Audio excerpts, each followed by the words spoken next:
The trilogy was a very exhausting feat for Bergman, stretching over a full 2.5 years.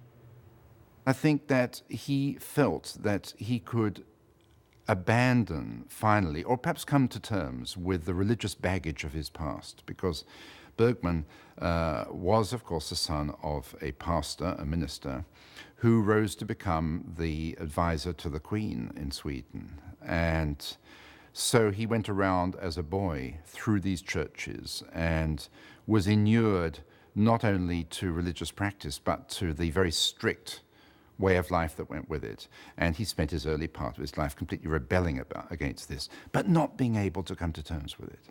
And I think in the trilogy, he finally confronts these problems in a realistic setting that you and I can relate to. He actually said they should be regarded as a trilogy. They are a reduction in the metaphysical sense of the word. Through Glass Darkly is certainty achieved, and Winter Light is certainty unmasked, and the silence is really the silence of God and what he calls the negative impression. So make of that what you will, but I feel that he entered upon them knowing they'd be a trilogy. Although these three films are very austere, severe, if you like, although they're very stark, although they're very spiritual in nature, I think that they do have an immediate quality which enables us to relate to the characters in them. And part of that is due to the fact that, for the first time, Bergman has reduced his cast. I think Bergman's interest in music at this time prompted him to go for the chamber play or chamber cinema format. He's reduced his cast to just a handful of people interacting with each other, like the instruments in a string quartet or a quintet, really.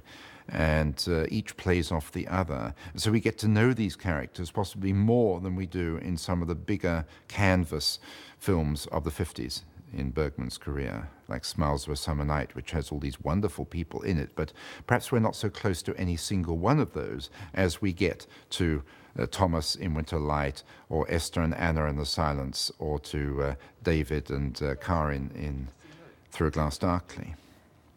It was a very, very critical watershed in his life. He had, the previous year, married Kabilarite, his fourth wife. She is an Estonian concert pianist who has had tremendous triumphs.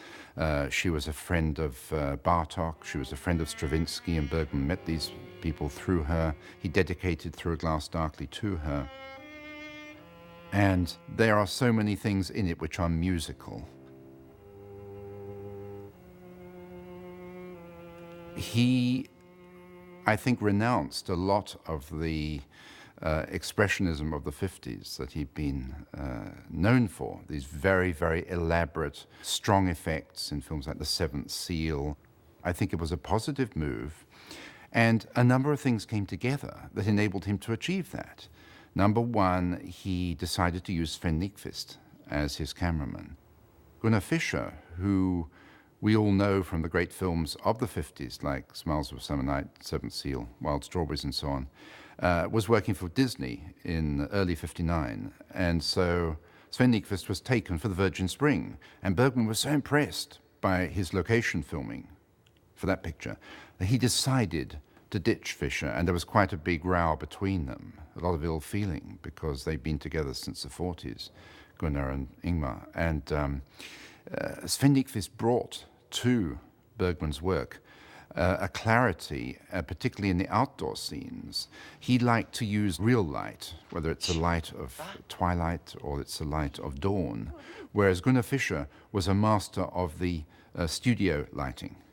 So there was a big contrast there. And all of these three films instantly strike us by the very realistic look of the cinematography.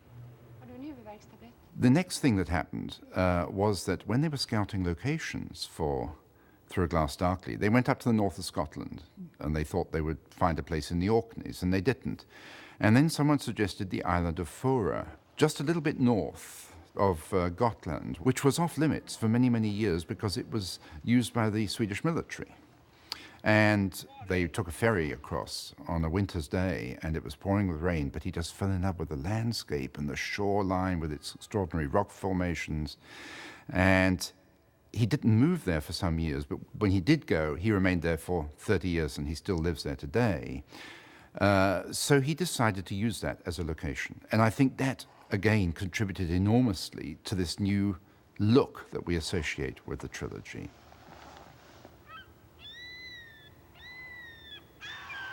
Bergman won the second of his Best Foreign Film Oscars for Through a Glass Darkly, following on Virgin Spring.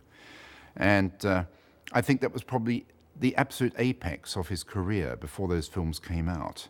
When they did come out, I think a lot of his regular admirers were rather shocked by the austerity of Through a Glass Darkly, and couldn't cope with it for a while. And admission numbers for those films dropped off a little. And it wasn't until The Silence, which had some very controversial sex scenes in it, that those attendance figures started to mount again. But he was at his absolute peak, I would say, at the turn of the year 1959-60. And so he was able to do pretty much what he wanted. He had complete freedom.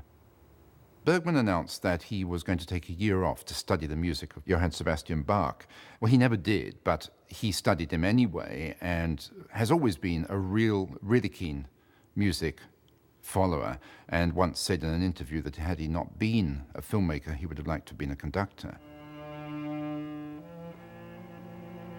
Bach, I think, is particularly well used in the trilogy. It's used in Through a Glass Darkly with the D minor cello suite, which gives this wonderfully warm but also very isolated sound.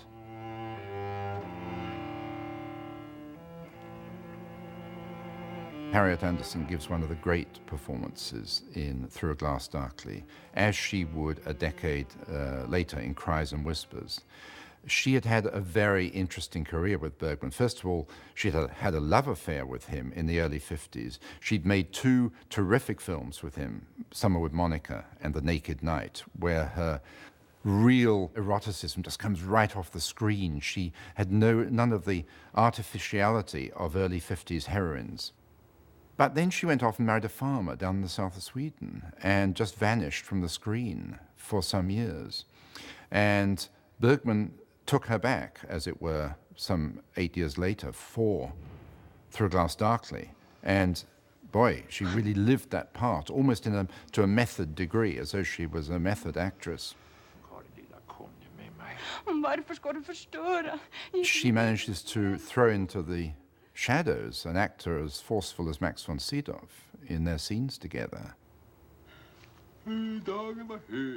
Gunnar Björnstrand is always great. He's in 2 out of the films in this trilogy. He's, of course, the leading part in Winterlight. And Minus, Lars Persgaard, was a theatre actor. And maybe we should emphasize just how important Bergman's relationship with theatre is, because that's where he has his team. Costume designers, production designers, actors. They act with him in the winter. And then in the summer, in those days, they would make a film together. So they knew each other intimately. And I think this always gives Bergman's performances that extra edge. Throughout the 50s, Bergman had definitely set up confrontations between the artist figure, whether it was the magician in The Magician or the knight in The Seventh Seal. There's always someone in his films who represents the artist, the entertainer, the filmmaker, whatever you like to call it. But in the trilogy, these oppositions become much starker. And in Through a Glass Darkly, you get a very palpable sense that the writer, David, is an alter ego for Bergman, and that Bergman himself feels guilty for having almost cannibalized his nearest and dearest and those he's worked with for his subject matter, for his material. And what he's saying is that it's almost dyed in the wool for the artist to do that. He has to do it. It's in his very nature. It's like the scorpion who stings a frog halfway across the river.